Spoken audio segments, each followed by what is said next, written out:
Nakatulog na si nanay. Okay. So, okay ka lang?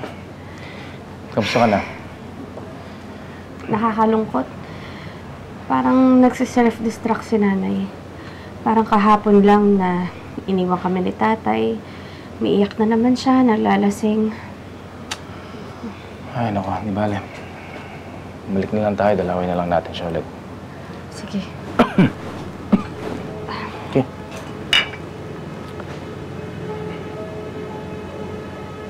Walang bawas to kanina. Tinikma ko lang. Okay ka lang? Okay lang.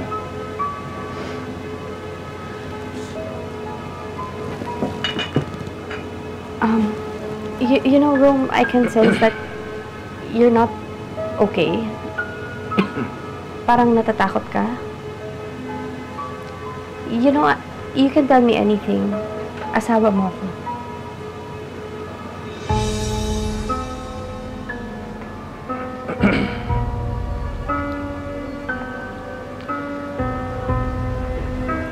Alam mo, hindi ako perpektong tao, Emma. Meron akong ginawa. Hindi tama.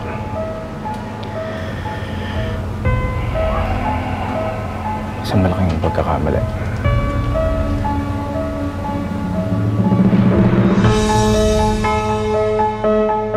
Bakit? Anong nangyari? Gabel, kilala mo ba kung sino tong kaharap mo ngayon, ha? Siya lang naman ang asawa ng anak natin, ha? Very faithful. Kayang itaguyod ang isang pamilya at hindi papatol sa babaeng unang titihaya sa kanya. Bakit hindi ka makapagsalita? Alam mo, kinakabahan ako sa iyo.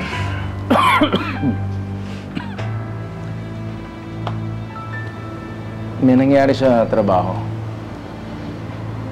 Munti ko nang katanggal. Medyo seryoso. Hindi na mauulit ulit, Emma. Hindi ko na gagawin ulit yun. Kaya naman pala sobrang stress mo lately. Nangyari kasi, muntik na mag-overshoot yung aeroplano sa runway na miscalculate ko. Siyempre, pag nangyari yun, hindi magagalit ang mga pasahero sa akin. Mawawalan ako ng trabaho. Hindi na mangyayari uli yun, Emma. I promise. Rome, tao ka lang. Tama ka, hindi ka perpekto. Pero hindi naman siguro ibig sabihin na ang isang pagkakamali, parang sa buhay, ibig sabihin nun masamang tao ka na.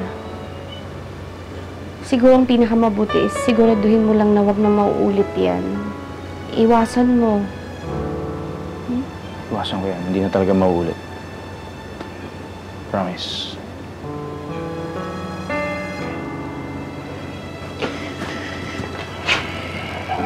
Emma, napakalaking bagay nito para sa akin. Especially coming from you. Thank you. Thank you.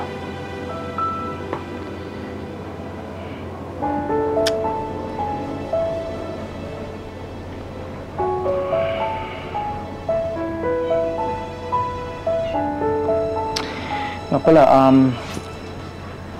pupunta ako ng Cebu. Pagkatapos, nagkakaroon ako ng 2 days na bakasyon doon. Pagkatapos, nandadiretso na ako ng Canada. Doon tatagal ako sa Canada. Pero habang nasa Cebu ko, gusto kong sumama ka sa akin. Gusto kong maging special. Tayong dalawa lang. Pwede?